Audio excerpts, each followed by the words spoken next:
We were just talking about increasing tensions between the US and China, but here was an unexpected move. The president has reimposed a 10% tariff on some Canadian aluminum products. He said it was doing it to protect US industry. This was something that had been somewhat settled. There was a prior tariff that then had been taken off because there was a deal that was reached. So not sure what is what's happening at this point, but let's talk to Bruce Heyman about it. He is former U.S. ambassador to Canada, and he's also the author of The Art of Diplomacy, Strengthening the Canada-U.S. Relationship in Times of Uncertainty. He's joining us from Colorado. So, Ambassador, it's always good to see you.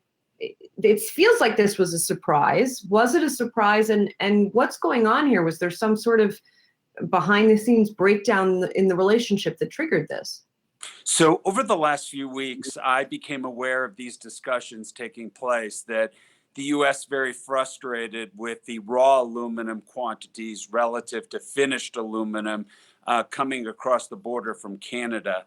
And I know that they were having discussions back and forth, but here's the reality. We just implemented the new NAFTA, the USMCA, 5 weeks ago. The ink is barely dry.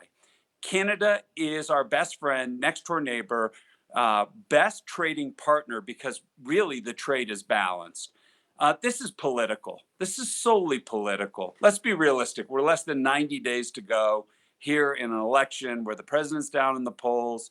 He's got a huge pandemic problem, and he's just taking shots here to try to change the narrative. You see what's going on, and you've talked about it here on the show with regard to China, but this is Canada. And this is our best friend and ally.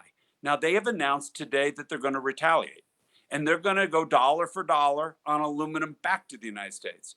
So who's going to win here? Nobody's going to win. The consumer's going to pay more. It's going to impact jobs. And no, Canada doesn't pay the tariff. We've gone through this before. Our consumers are going to pay it. So I'm here as the former U.S. ambassador to Canada. I'm just going to directly say this, that Donald Trump should suspend the implementation of these tariffs and use diplomacy, use negotiation, talk to our friend and ally, because this is a lose, lose, lose situation in where the consumers will lose, American jobs will be affected, and diplomacy, I'm telling you, he's already damaged the Canada relationship significantly, but this is just another dagger into that relationship. And Ambassador, so I think we need to get something straightened out here pretty soon. I realize former ambassador to Canada, but the protocol, we still address you as ambassador. And I'm curious, though, was there any legitimacy to the complaint? I know 2 large companies were lobbying the administration for these tariffs. Is there any legitimate complaint that we, the United States, might have in taking this action? So I would say there are always legitimate issues with regard to trade between Canada or other countries.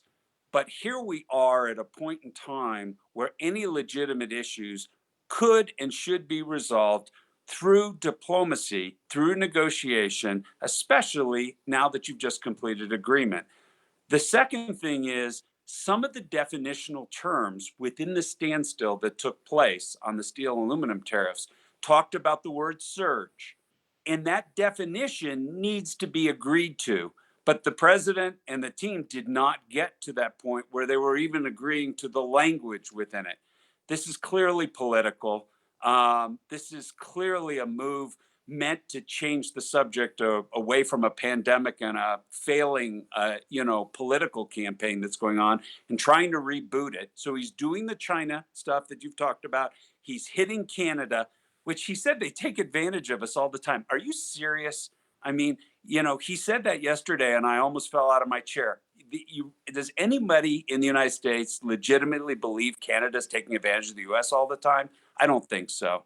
And so I just think that we go down these slippery slopes and creating trade wars and conflicts just for political gain. And I think it's a dangerous time. Ambassador, that's what I want to ask is, does this lead to a trade war then with Canada?